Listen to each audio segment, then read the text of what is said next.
Hello and welcome to Note Quiz number 14, which is all about using matrices to solve systems of equations, and in particular linear equations. So the idea here is to go through and discover the way we're going to use matrices to solve problems we've actually looked at earlier in Note Quiz number 13. So first thing we want to talk about is called an augmented matrix. And this matrix is in a form where we go through and take the coefficients off of our system and we write them into a matrix, which is just a rectangular array or box of numbers. So for the first equation, you've got a 3 from the x, an 8, a negative 10, and a negative 2. Let's move that negative 10 a little bit over just to make some more room. For the second equation, we've got a 5 for the x. You'll notice that the y is missing, so we use a 0 as a placeholder, and then a 3 is a coefficient on z, and a negative 7 is by itself. For the last row, the x is missing, so we put a 0 there. We put a 7 because that's in front of y, and negative 2 in place of the z, and a negative 6, which is the right-hand side. And people typically put a vertical bar going through the matrix right there to separate the coefficients on the left and the right-hand side on the right side of the bar. All right, so a couple terms here to talk about. These here are referred to as the rows, and they're the ones that go from left to right. And then the ones that we have going up and down are referred to as the columns. So rows are what go across, and columns are what go up and down. And this is a 3x3 system because we have 3 variables and 3 equations. But the actual matrix we end up with is actually 3x4 because it has 3 rows and 4 columns. All right, so for our next problem, let's now go backwards. So again, we have that vertical bar, which is often not written in our systems here. And again, you could think of that loosely as an equal sign. So for our system here, the number in front of the x is a negative 2. So we've got a negative 2x plus a 3 times y equals negative 6. And then for the second equation, we have an 8 times x. There's no y there because of the 0, and that is equal to 1. So that is the system corresponding to this augmented matrix. All right, now we're going to talk about something more challenging. It's going to take a while for us to get used to it. We're going to talk about row operations. And before we define what they are, let's just kind of go through and talk about how we're going to work with them. So again, we call the first row in this equation row 1. So it's a capital R with a little subscript on it. And then row 2 is our second row. And if there's a third row, that's R sub 3, and so on. So this operation says to take negative 4 times row 1, add the result to row 2, and then put the result of that calculation in place of the row 2 in our new matrix. So again, the idea here is that we're going to do this operation, and you always put it where the row is going to be replaced. So again, we write this, and I like using red for these because they kind of stand out better. So this is negative 4 times row 1 plus row 2. Put the result into row 2. So the result of this is going to be another matrix. And you'll notice that we're not doing anything at all to the top row. So those numbers will be copied in place. Down below now, what we can do is actually write in that calculation. And typically people don't write the calculation in place. What they do instead is they just do the calculation either in their head or on a piece of paper and put the result in the matrix. But for just clarification, I'm going to actually put the numbers in the calculations into the matrix. So this is negative 4 times the number found in row 1, which is a number 1, plus the number in row 2, which is a 4. And then for the next one, again, I'm going to put some space in here because these calculations get a little expanded and large. For the next one, that's going to be negative 4 times a 2 plus a 3. Again, it's negative 4 times the number found in the first row plus a 3. And then the last one is going to be still negative 4 times the number in row 1, which is a 6. And we're going to add that to the negative 9, which is down in row 2. And once we do that calculation, we get a brand new matrix. And again, the top row is staying the same. But now the second row, negative 4 times 1 is negative 4, plus 4 makes 0. Negative 4 times 2 is negative 8, plus 3 makes a negative 5. And then a negative 4 times 6 is negative 24, plus 9 negative makes negative 33. So that is the matrix that we get from that elementary row operation. 1, 2, 6, 0, negative 5, and negative 33. All right, so move on to the next page. For the next page, we're going to talk about what's called Gaussian elimination. And Gaussian elimination means that we went through and we got 1s along the diagonal and 0s underneath. So the goal here for this matrix is to have it of the form 1 with, doesn't matter here, 0 and 1. And again, these don't matter either in the process. And again, that is the Gaussian. When you look at Gauss-Jordan, we'll write that in blue over here.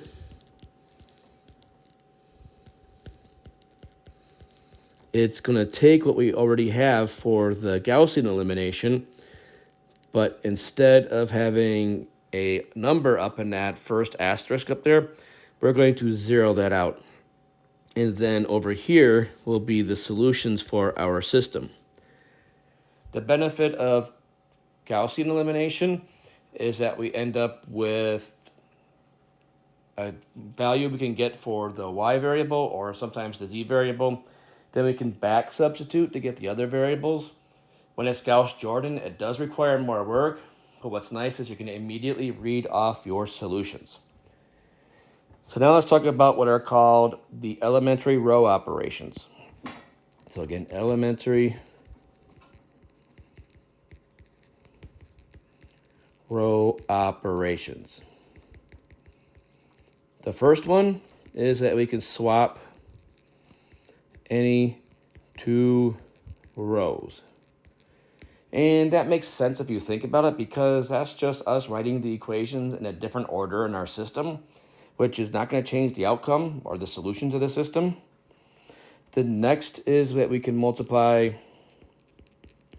any row by a non-zero number.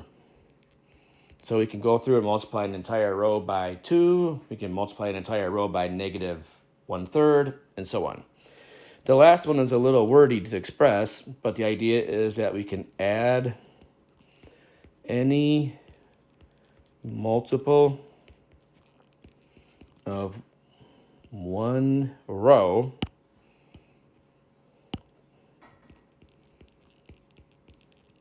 to another row. And that's really where the magic happens with elimination, where you go through and adding a multiple that's going to help things cancel out when you add them together. So that right there is the 3 elementary row operations. So let's go through now and apply it to this system here. First thing we're going to do is we're going to write this in augmented form. So we've got a 2, a 7, a negative 15, a 1, 4, and a negative 12. First thing I'm going to do is put that 1 in the upper left corner by swapping the rows. That's written row 1, interchange with row 2. So when I do that, I'm going to have a 1, 4, and a negative 12 as my first row, and then the 2 and the 7 and the negative 15 make the second row. So they just traded places. All right, so now let's talk about our operations. What we're going to do next is go for getting rid of that 2 underneath the 1. Make that a 0. So to do that, we're going to take row 2, and again, we write these in red. So that's row 2 minus 2 times row 1 put the result into row 2. And that's really the same thing as us taking row 2 and adding -2 times row 1, which fits into category 3. And again, we're going to keep the top row exactly the same. So when I do that, I'm now going to have my top row staying the same. So I'm just going to copy it right into place. But then down here now, 2 minus 2 times 1 does make 0, which is great. And then we've got 7 minus 2 times 4. That's going to make -1. And then finally, -15 minus 2 times -12. That's going to give us a 9. The next thing we're going to do is multiply the second row by a -1 to turn it into a +1. So that's negative row 2, put the result into row 2. So that matrix right there is 1, 4, -12, 0, 1, and -9. Technically speaking, we've done the Gaussian elimination at this level. So this is the Gaussian elimination, and it's called a reduced echelon form. But now let's get rid of that 4. Let's focus our attention on this number here. To do that, we're going to go through and we're going to take row 1 minus 4 times row 2. So again, that's going to be row 1 minus 4 times row 2, put the result into row 1. So again, we're going to take that Gaussian elimination and now go further, and now it's called Gauss-Jordan elimination. So when you do that, you're going to have the bottom row staying the same, but now up here, you're going to have 1 minus 4 times 0. You notice that's going to stay a 1. 4 minus 4 times 1 is a 0, and then -12 minus 4 times -9 makes 24. And now that we have our system with our complete reduction done, this is called row reduced echelon form. And this is the result of Gauss-Jordan. So again, the Gauss-Jordan takes us to the form where we have 0s and 1s on the left side of the bar. And again, if we have just Gaussian, that's where we still have a number above the diagonal, or more numbers, depending on the size of our system. Now what we can do is take this augmented matrix and read off our solution. What it says, when you read it, it says that 1 times x plus 0 times y equals 24. And it says 0 times x plus 1 times y equals -9. Well, those both tell us immediately that x must be equal to 24, and the y number must be equal to -9. So that is the solution of our system. We've got 24 for the x and -9 for the y. So again, that is how we apply our Gaussian elimination to, again, get it down to the matrix right here. And then if we go further and get rid of that 4 and get it all to 0s and 1s, then we have our Gauss-Jordan elimination. And again, this is called the row reduced echelon form. All right, now let's move on to our next example, and we're going to solve this by hand. So when we solve this by hand, first thing you want to do is multiply everything out so that you can look at a nice system where you have a coefficient on x and y and their right-hand side. So the first thing we're going to do is start multiplying. The top equation is -3x plus 9 times y equals -10 minus y. The second equation, we're just going to move the x over. So that's going to be positive 2x plus 10y equals the -10 over there. Going one step further, we're going to have -3x plus 10 times y equals -10. And then the other one is going to be 2 times x plus 10 times y equals negative 10. So it's always good to put our system into a nice standard form before we go ahead and find our matrix, our not reduced, but our what's the right word for that? I'm having a little brain fart there. So anyways, that is our augmented matrix. That's the word I wanted. All right, so let's go and now find our augmented matrix. We have a negative 3, a positive 10, and a negative 10. We've got a 2, a 10, and a negative 10. All right, so first thing we're going to do is we are going to go in and turn this into some ones. And you'll notice here that I add the two rows together, I'm going to get a negative 1. You'll also notice that I can downsize my coefficients by going in and taking half. So let's go through and do 1/2 of row 2, put the result into row 2. And up here, I'm going to add row 1 and row 2 together to get my brand new row 1.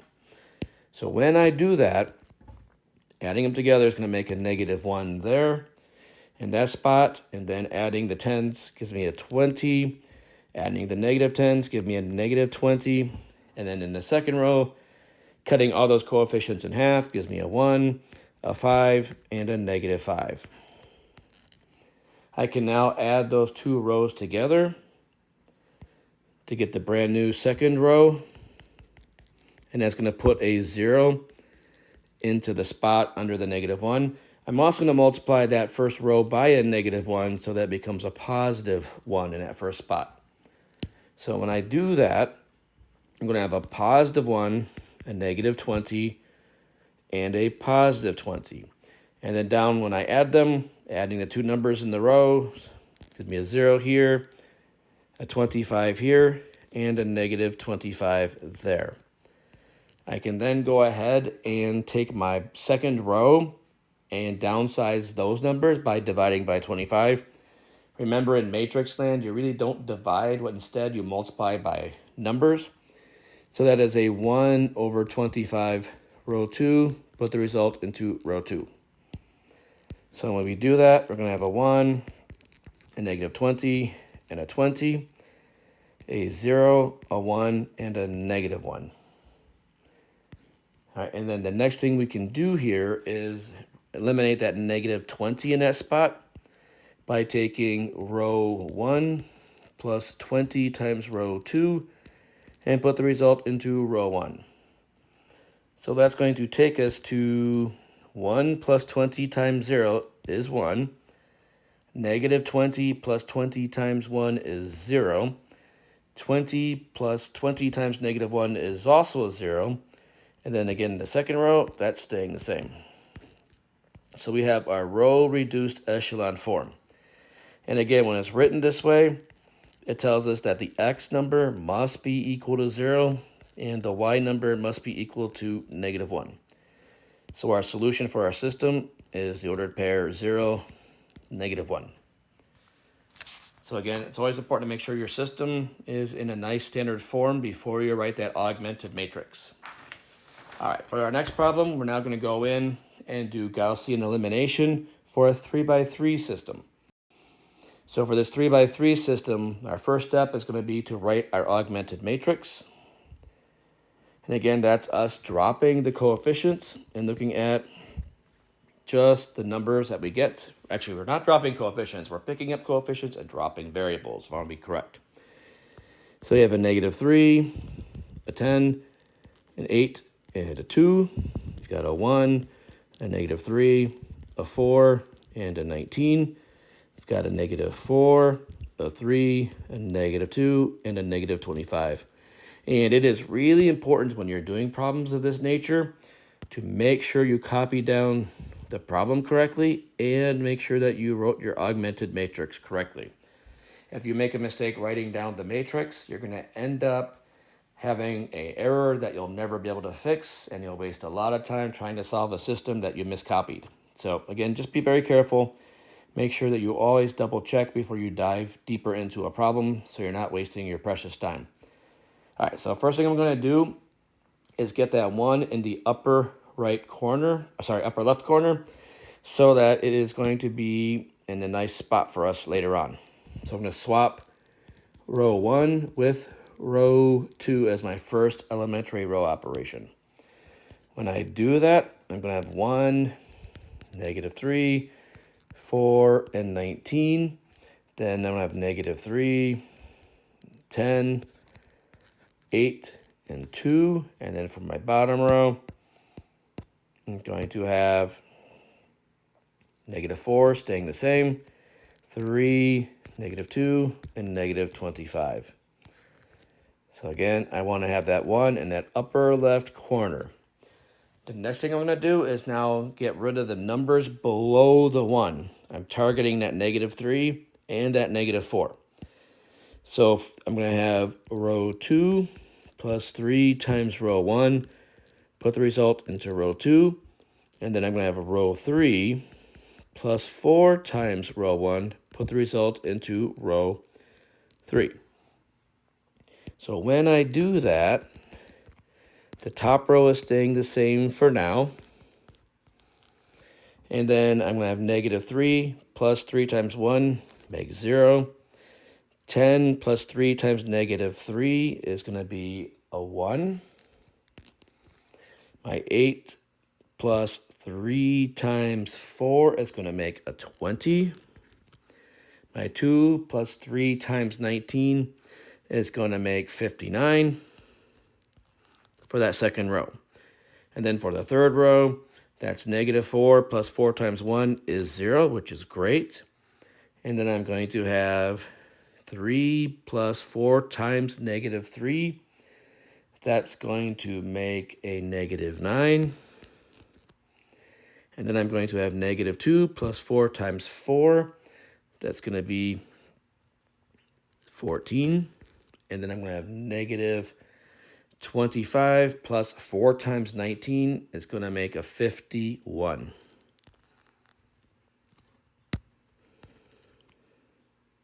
Make sure we fix that so it's a little easier to read. 51. All right, so the next thing for us to do is to get rid of that -9 because, again, it needs to be turned into a 0 so we can read off our variables. So that's going to be row 3 plus 9 times row 2, put the result back into row 3. So when I do that, the first 2 rows are going to stay the same.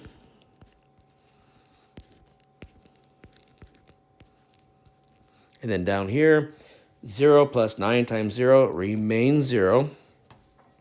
-9 plus 9 times 1 becomes a 0. 14 plus 9 times 20 becomes a 194. And then 51 plus 9 times 19 calculates out to be 582. And I do have these numbers written down in advance. I'm not that fast at calculating, in case you're kind of curious. All right, so the next thing to do is get rid of that 194 and turn it into a 1. So I'm going to take 1 over 194 times row 3 and put the result into row 3. So when I do that, I'm going to have 1, -3, 4, and 19, 0, 1, and 20. I'm just copying down the first 2 rows, not doing anything with them. And then 0, 0, 194 divided by itself is 1. And 582 divided by 194 is a 3.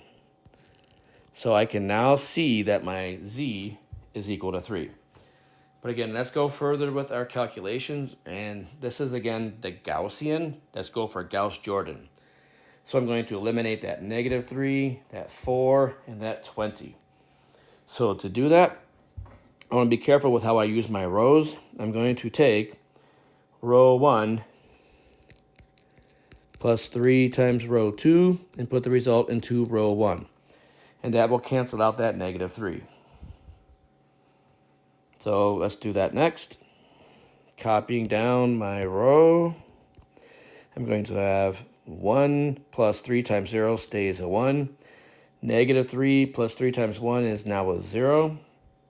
And then I'm going to have 4 plus 3 times 20 is 64. And then I have 19 plus 3 times 59 makes it 196. Again, the other two rows are saying the same.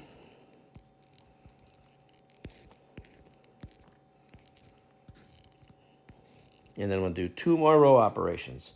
I'm going to do row 1 minus 64 times row 3. Put the result into row 1, not row 3. Let's fix that. And then I'm going to get rid of the 20 by doing row 2 minus 20 times row 3 and put the result into row 2. So when I do that, I'm going to get the following. 1 minus 64 times 0 stays a 1. 0 minus 64 times 0 is still a 0. 64 minus 64 times 1 is going to be now 0. And then 196 minus 64 times 3 is a 4. Here, I have 0 minus 20 times 0 stays 0. 1 minus 20 times 0 stays a 1. 20 minus 20 times 1 becomes now a 0. And then 59 minus 20 times 1 becomes a negative 1. And then my bottom row, as we said before, is staying the same. No operations on it. And there we go. We can now read off the x and the y and the z. The x is the first number. It is a 4. The y number is a negative 1. And then the z number is a 3. And remember, we're solving a system here. So technically speaking, you can always go back and substitute in this ordered triple into each of those equations, and it should make it true. And if it doesn't make it true, we made a mistake along the way. All right, so now let's move on to an application problem. In this problem here, we're looking at the number of nights that we are staying in different hotels, accruing different charges. So because we have 3 different places that we're staying, and we want to know the number of nights at each, we want to have 3 variables for this. So we have a person named Ben staying in Washington, D.C., Atlanta, and Dallas. And so we have a total of 14 nights spent in hotels. He spent twice as many nights in Dallas as he did in Washington, and the total amount of money he spent staying for all 14 nights is $2,640. So the question, of course, is how much did we actually stay in each place? In other words, how many nights in Washington, how many nights in Atlanta, and how many nights in Dallas, Texas? So again, we need to define 3 variables. So we're going to let x equal the number of nights in DC. We'll let y be the number of nights in Atlanta. We'll just say ATL to make it a little easier. And then z, of course, will be the last quantity. It's the number of nights in Dallas. So now we're going to write 3 equations so that we can solve for these 3 unknowns. And some of these equations almost write themselves because of the information given to us in the problem, and some of them take a little bit more work to get. So the first thing we're going to do is called the total nights equation.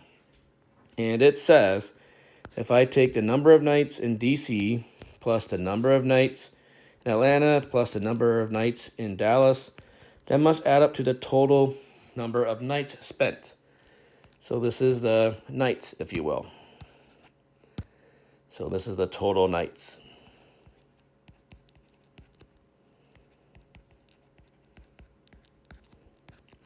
The next equation, I call it the contrived equation because in real life we don't always have such a simple expression. But here we have twice as many nights in Dallas as in Washington. So that tells us that the z, the number of nights in Dallas, must be twice the x, which is the nights in DC. So that equation is algebraically z is equal to 2x. And again, I call that the contrived equation because that's just a relationship that if you probably know that, then you probably know how many nights you spent in the first place. But anyways, it's how these application problems work. The one thing I did want to say about this equation, it is not in standard form. We need to bring that 2x to the other side. So it's really negative 2x plus z is equal to 0. Remember, we always want to have numbers or constants on the right side. And then finally, we're going to take into account the amount of money that we spent. So if you spent X number of nights in Washington and it cost you $250 per night, then 250 times X is the amount of money you spent on nights in Washington. And then we add the money that we spent staying in Atlanta. And staying in Atlanta, that is $140 per night times Y, the number of nights. And then finally, you can see where we were going. In Dallas, we paid $170 a night times Z, the number of nights there in Dallas. And that adds up to our total expenditure, which is 2640. And that is our money equation, I like to call it.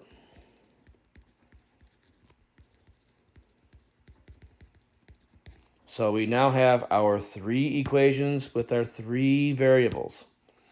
And so the next thing for us to do is write this into our augmented form.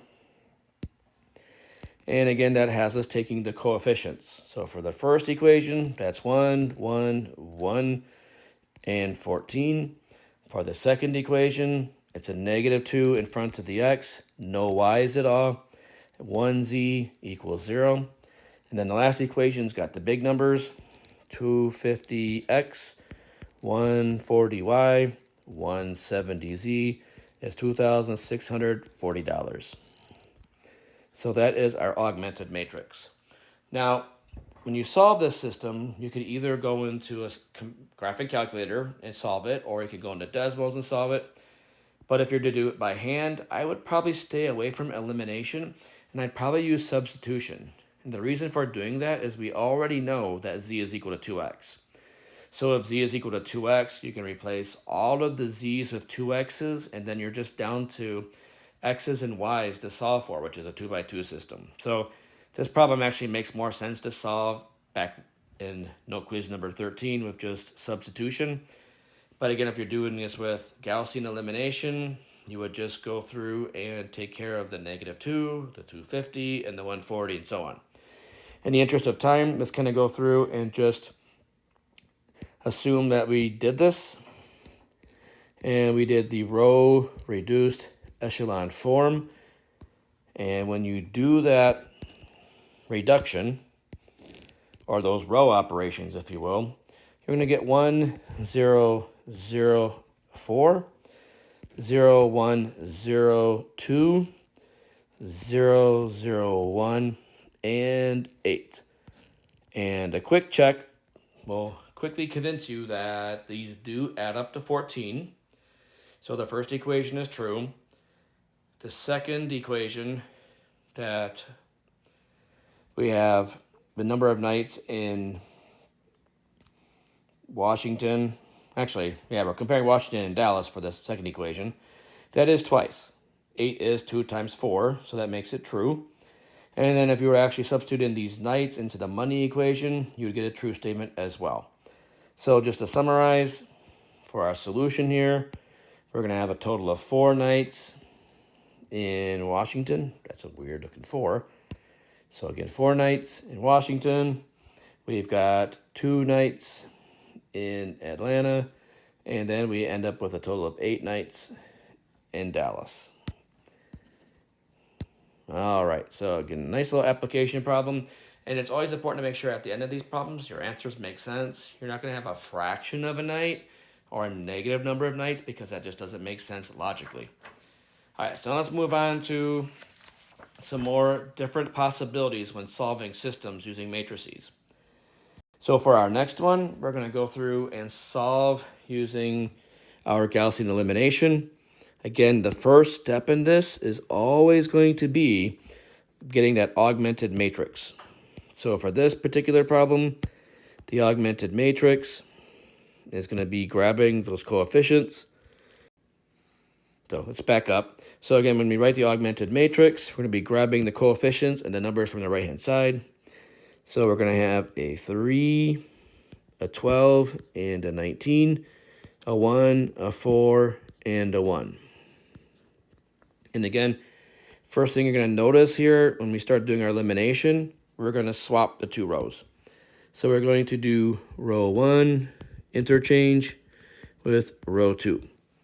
So when we do that, we're going to have 1, 4, 1, 3, 12, and 19.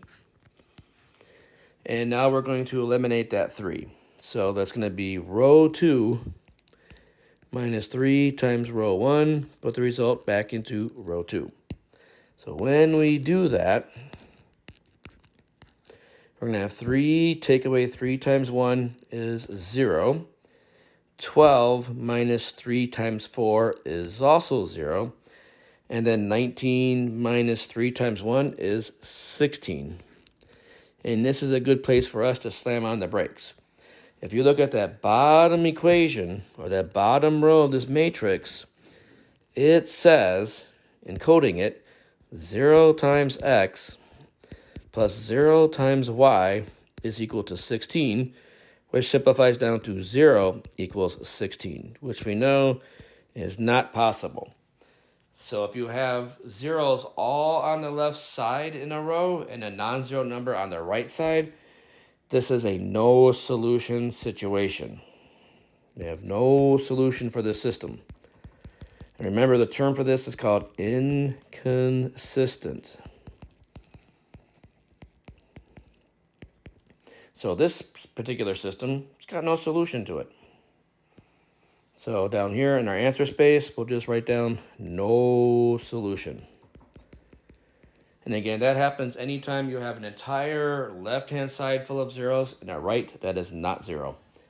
Let's move on to our next example of possibilities. In our next example, you will notice that it has some fractions in it. I strongly recommend eliminating the fractions. So if this equation down here is going to be 1/3 x, the x goes up here, be very careful, equals 1 minus 7, 6y. So to clear out those fractions, we'll multiply the whole thing by a 6. So 6 on both sides. So overreach there with the parentheses. There we go. And again, that was a 1 minus 7, 6. And again, multiplying that side by 6 as well. And that's going to give us the first equation staying the same. That is 2x plus 7y is equal to 6. And then down here, we're going to have 2x is equal to 6 minus 7y. And then finally, if we put that into the standard order, or regular form, we're going to have 2x plus 7y equals 6. And we've got 2x plus 7y is equal to 6. So you notice that that is really the same equation twice. When I put that into an augmented form, it's going to have two rows that are identical. I've got a 2, 7, and a 6, a 2, 7, and a 6. And then I can do one really fast row operation. I can do row 2 minus row 1 and put the result into row 2. When I do this, the top row is still staying the same. But now 2 minus 2 is 0, 7 minus 7 is 0, and 6 minus 6 is 0.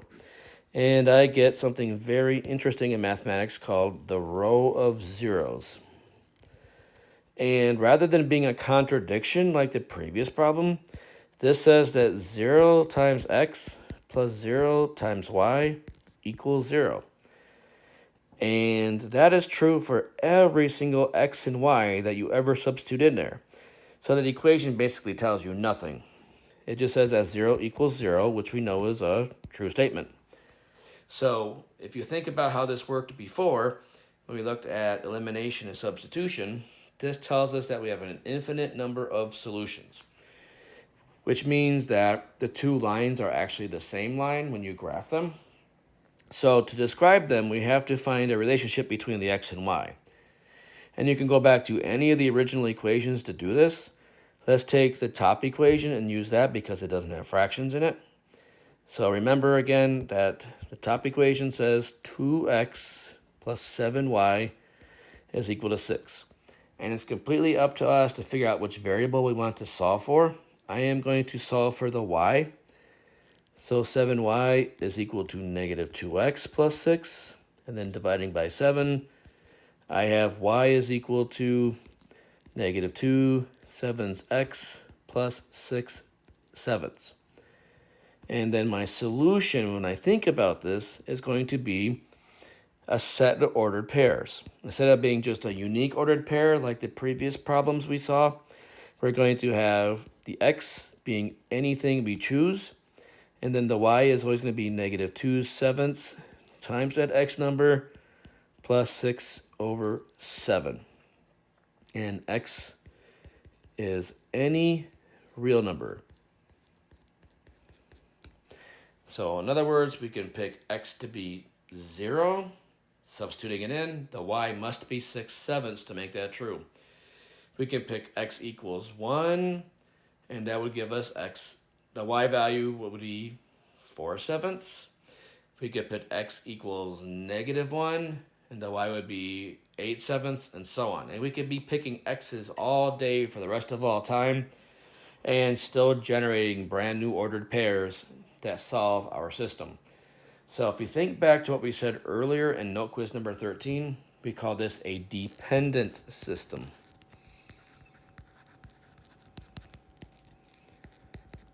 And again, it has an infinite, if I can spell, infinite number of solutions. And again, we call them dependent systems. And it's important to note here that I actually could have solved for x in terms of y and still have a relationship between the two variables. So again, a row of zeros indicates an infinite number of solutions.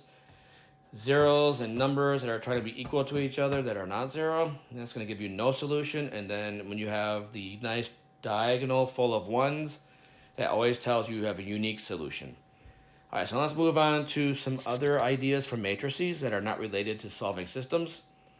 The first one is going to be finding a scalar product. And a scalar product is nothing more than just taking every entry in the equation and multiplying it by that scalar number. It's a one-dimensional quantity. So this kind of got chopped up in the printing process. So I'm going to kind of recopy part of this. So for this first problem here, we've got the matrix C given by these 4 entries here. And again, for the problem, we want to find 2 times C. So 2 times C is us just multiplying each of those numbers by a 2. So negative 5 times 2 is negative 10. Negative 6 times 2 is negative 12. Negative 7 times 2 is negative 14. And 10 times 2 is 20. So the matrix 2C is just a 2 by 2 matrix of negative 10, negative 12, negative 14, and 20. And again, it's called a scalar product because we're just multiplying the matrix by a single number. That is very different than what we're going to talk about next, which is matrix multiplication. With matrix multiplication, you're actually multiplying 2 matrices together. And when you do this, you have to be very careful about the sizes of the matrices. In this particular problem, the first matrix is called a 2 by 2 matrix because it's got 2 rows and 2 columns. And the second one, 2 by 2 as well. When you're multiplying matrices, you have to have the number of columns in the first matrix match the number of rows in the second matrix, and order matters. In this particular problem, because the matrices are both diagonal, you actually get the same answer, which is kind of misleading. In general, when you multiply matrices in different orders, you get very different results. So for this first problem, we're going to take A times B. So it's helpful to write the 2 matrices down next to each other.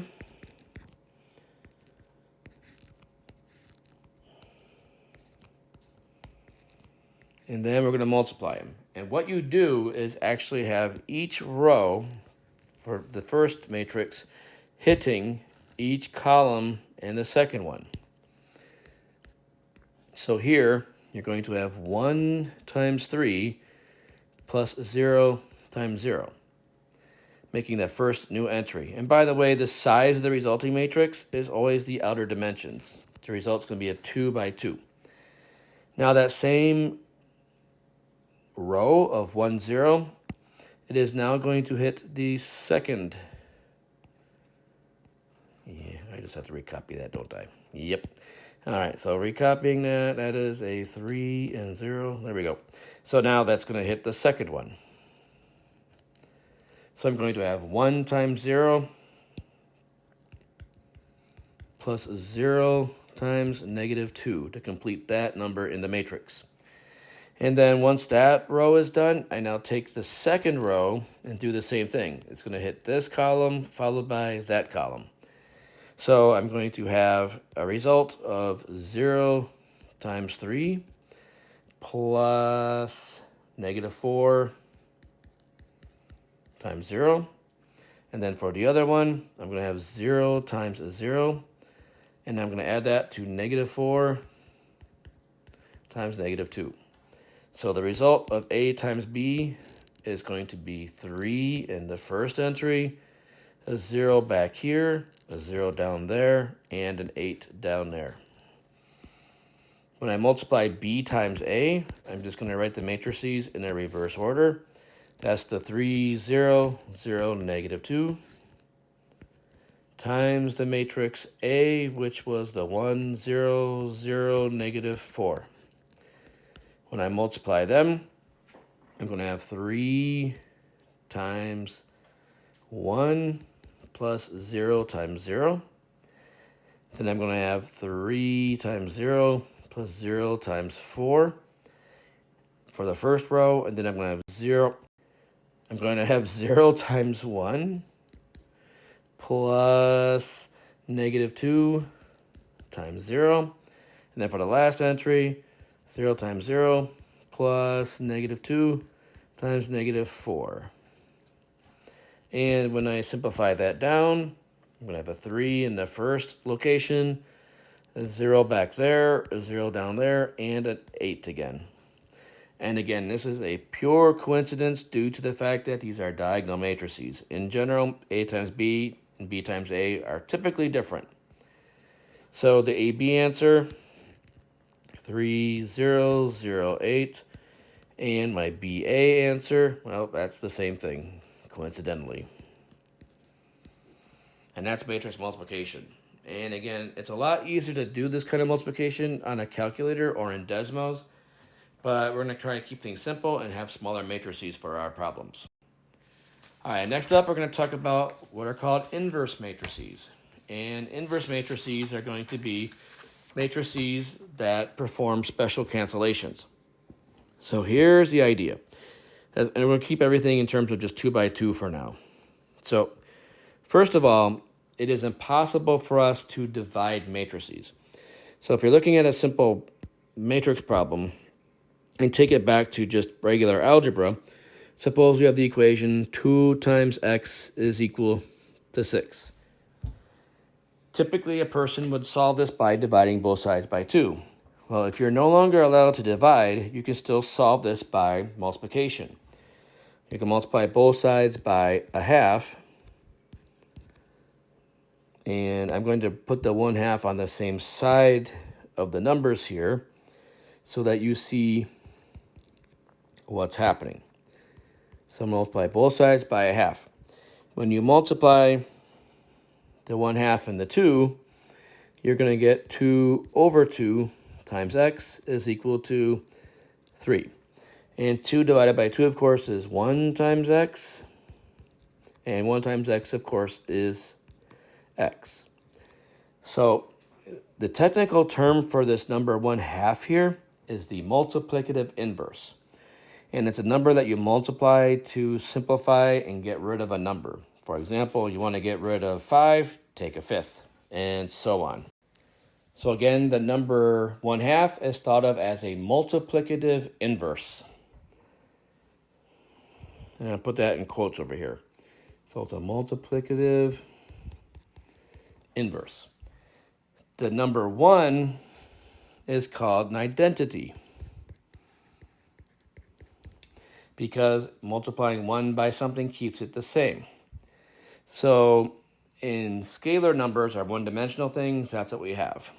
In the land of matrix problems or matrix systems, the systems look like this. They're A times a column matrix of variables is equal to a column of numbers.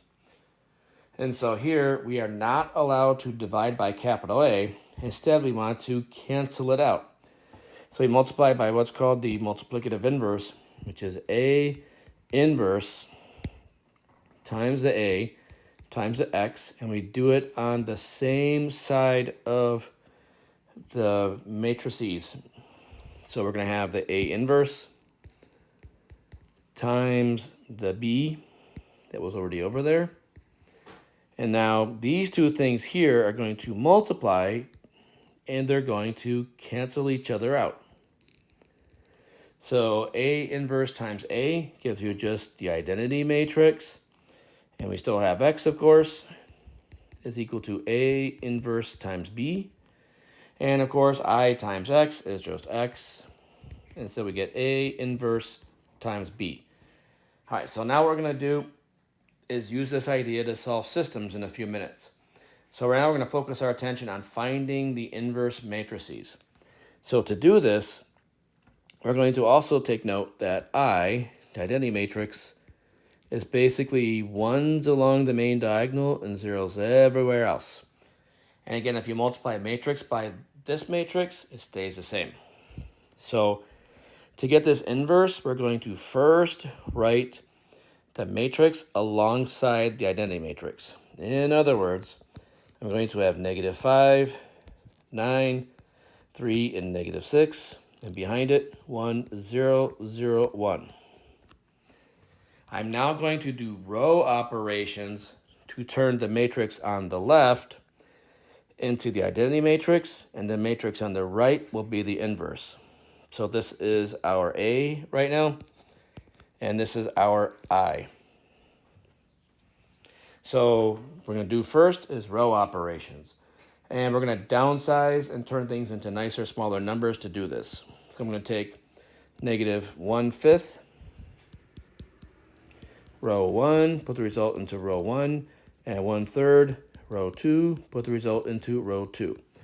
That is going to introduce a whole bunch of fractions in the process, but at least the fractions will be on the small side.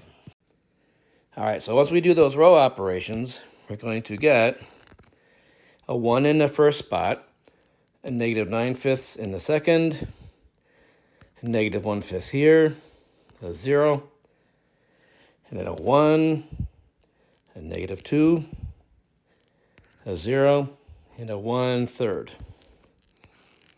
So you see we're making our way towards that identity matrix. Next up, subtract to get a 0 under the leading one. Row 2 minus row 1. Put the result into row 2. So the top row staying the same. Down here, 1 minus 1 is 0. -2, take away -9/5 is a -1/5. And again, I worked this out in advance to make this a little easier for us.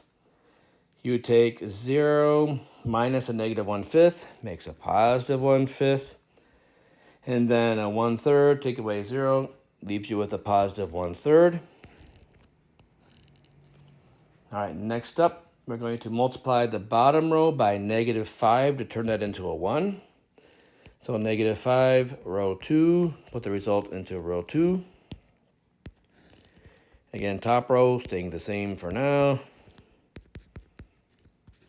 So it's going to be a 0 here, a 1 there, a -1 there, and a -5/3 there. Let's move that over a little bit so it's a little easier to see. All right, last thing to do is get rid of that -9/5. So that's going to be row 1 plus 9/5 of row 2. Put the result into row 1. So that's going to take us to the following. I'm going to have a 1 and then a 0. And then adding those up makes a -2. And then taking 0 plus 9/5 of -5/3 is going to make a -3. This is staying the same. And we now got to the point where we recognize that this is the identity matrix on the left side. And this matrix over here is our A inverse. So our A inverse is a 2 by 2 matrix. A inverse is equal to -2, -3, -1, and -5/3. And again, if we multiply now this matrix times the original A, it will cancel down to just the identity matrix. And we can multiply it on either side and get that result. So the inverse matrix is found by putting the matrix on one side, the identity on the other, and doing row operations so that you end up with them swapping places. All right, now the next thing we're going to do is actually apply it to a problem. So for our next problem, we're going to take a nice little 2 by 2 system, and we're going to take it all apart. So the first thing I'm going to do is notice that the matrix A, that is the matrix made of the coefficients. So in this case, A is equal to -7, 3, 6, and -3.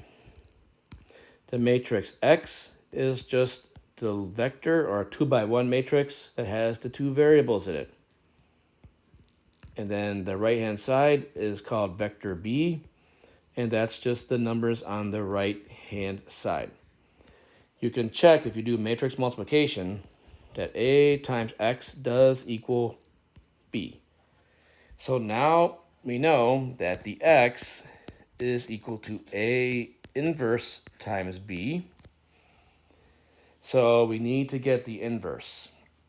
So rather than doing this by hand and boring everybody with it, if we take this matrix here and plug it either into a graphing calculator or in Desmos, the inverse will be the following. It will be -1 for both numbers in the top row, a -2, and a -7/3. So that's our inverse matrix. So our variables then, our X is going to be that 2 by 2 inverse matrix, which again is -1, -1, -2, and -7/3, times the right-hand side, which is the 6 and the -3. When I multiply those together, we're going to have -1 times 6 plus -1 times -3. And then down here, -2 times the 6 plus -7/3 times the -3. And that's going to work out to make -3 and -5. And remember, this is matching up with the X and the Y. So that means our solution is therefore -3 for the X and -5 for the Y. So again, that's how we go in and we use the inverse matrix to solve for X and Y in a system. And again, keep in mind that A inverse is not always going to exist because it's kind of the idea of dividing by 0. So in the case before that you saw where we had a row of zeros and an infinite number of solutions, in that particular problem there would be no inverse, and because of that we would have what's called a singular matrix, and this method would not apply. All right, so the next thing for us to talk about, wrapping up this note quiz, is going to be determinants. And determinants are kind of strange numbers. Determinants are basically numbers that tell us information about a matrix, but then by themselves they really don't have a true interpretation. So when you're looking at determinants, The best thing to do first is write down what's a matrix in general. So when you write down a matrix in general, again, it's got rows and columns, and they are doubly subscripted. The first number is A11 because it's in the first row and the first column. The second one is A12 because it's in the first row but the second column. And then here is A21, it's in the second row, first column. And then finally A22 is going to be in the second row and the second column. So the determinant of A is found by just multiplying and subtracting. It's the A11 number times the A22 number minus the A12 times A21. It's the product of the forward diagonal, which is this right here, minus the product of the backwards diagonal, which is that right there. So for this problem, when you find the determinant of C, and they're written either with the determinant notation or vertical bars that look like absolute values, that's going to be 3 times 5 minus -1 times 4, which in this case is going to be 15 plus 4, which is just 19. Again, the 19 by itself doesn't say a lot. It's a signed number that belongs to a matrix. But for the next problems, you'll see that we're going to apply something called Cramer's rule, which will actually help us solve systems. So the setup for this is going to be the following. A system in general is A11x plus A12y is B1, and A21x plus A22y is equal to B2, which again in matrix form is A11, A12, A21, A22 times my xy is equal to B1 and B2. So when you use Cramer's rule, it's going to be fractions made out of different determinants. The x determinant, or I should say the x, not x as a vector, it's x as a number, is found in this way. X is equal to a determinant where you actually put the right-hand side, B1 and B2, in place of the first column, and then the second numbers stay the same. And then it's divided by the original determinant of the coefficients.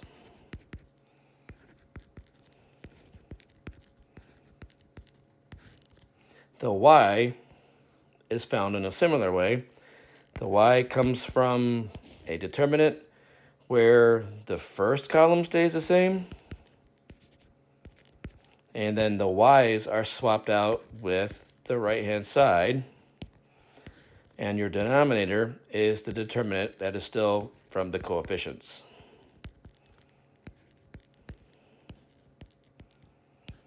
And then for this particular problem, that's going to be the determinant formed with a -6 and a -3.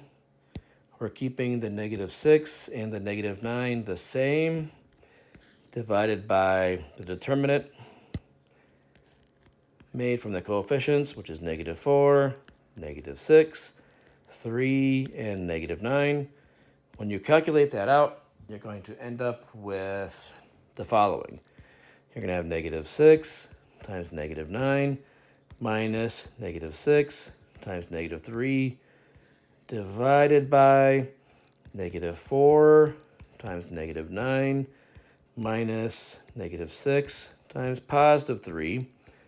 And that's going to work out to be 2/3. For the y, that's going to be the determinant where the original numbers stay the same, so the -4 and the 3 are still there. But then we're going to have the y numbers swapped out with their right-hand side, which is -6 and -3. And our denominator is the same as before. It's the -4, -6, 3, and -9. And when you calculate that, it's going to make the following. It's going to be our -4 times our -3 minus -6 times 3 for my numerator. And then down below, it's -4 times -9 minus -6 times 3. And that will calculate out to be 5/9. So my solution for this system is 2/3, 5/9. So again, Cramer's rule is just finding determinants and dividing them to find our solutions of our systems. So now if you think about it, we have a lot of different ways to solve systems of equations. Going in reverse, we've got Cramer's rule, we've got inverses, we've got Gaussian elimination, we've got Gauss-Jordan elimination, and we have substitution and elimination. And in the case of simpler problems that are 2 by 2, we could also use graphing. There's a lot of ways to solve linear systems. So the idea in college algebra is just to give you a brief introduction to a bunch of them. Later on, if you take more math classes, you'll use these tools to solve more complicated systems and refine these methods so that you understand them and can apply them better. And that wraps up college algebra for this semester. This is the final note quiz, and hopefully if you have any questions, you'll reach out and ask, and I can help you. So it's been really fun.